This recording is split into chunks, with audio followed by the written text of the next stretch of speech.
So, from this to this. Tignan nyo nga kung gaano kagulo tong luggage namin mga mima ko. Sobrang kalat, hindi namin alam kung saan namin kukunin yung mga damit namin mga sis kasi hindi sila naka-organize. Hindi pa nga kumpleto tong mga gamit namin mga sis. Marami pa kaming ilalagay dyan. Pero tignan nyo naman, sobrang dami nang nakakarga at hindi na namin alam kung saan pa namin isisiksik.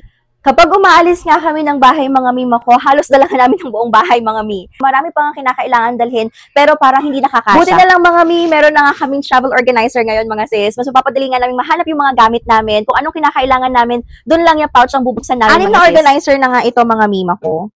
Etong pouch na to mga sis, pwede nga ditong ilagay yung mga underwear naming lahat. Expandable pala lahat ng mga bags na to mga sister ha. Ito same naman dito mga sis, pwede nga ditong ilagay yung mga gamit natin, bath essentials, lotion, ganon, mga skincare mga mima ko. Sobrang dami mo nga pwedeng ilagay sa kada pouch mga mima ko. And ganun din, hindi ka na mahihirapan maghanap ng mga gamit kasi nasa isang lalagyan. Etong medium size mga sister ko, dalawa rin siya. Pwede nga dito yung mga damit ng mga babies ninyo. Kasi mga sis, kinakailangan nakaseparate yung mga damit nila kasi sino ba ang malakas magdamit, di ba sila? Etong isang pouch naman mga sis, same size doon sa pinaglagyan ko ng damit ng anak ko. Ayan, po pwede nga rin mga blouses dito, mga t-shirt, mga mima ko. Diba? Sobrang dami ko lang nailagay dyan mga mi. At yung mas malaking pouch mga sis, po pwede dito yung mga pants natin.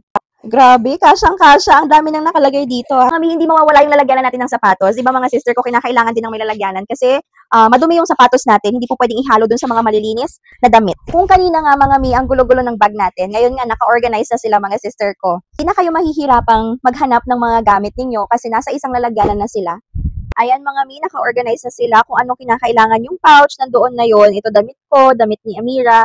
Ito naman yung mga pants namin. Nandito na rin yung damit namin ng asawa ko. And ito yung sapatos ko mga sis and mga underwears namin. Tapos mga skin essentials. Sobrang ganda ng quality ng bawat pouch mga sis. Kasi nga, pwede nyo pa nga yung paliitan para nga kung kakaunti lang ang nakakarga doon. Ayan oh. This is Yinpin Travel Organizer mga mima ko. Perfect na perfect kapag nga magta-travel kayo. Gamit nga ang luggage. Check my yellow basket. Check out na!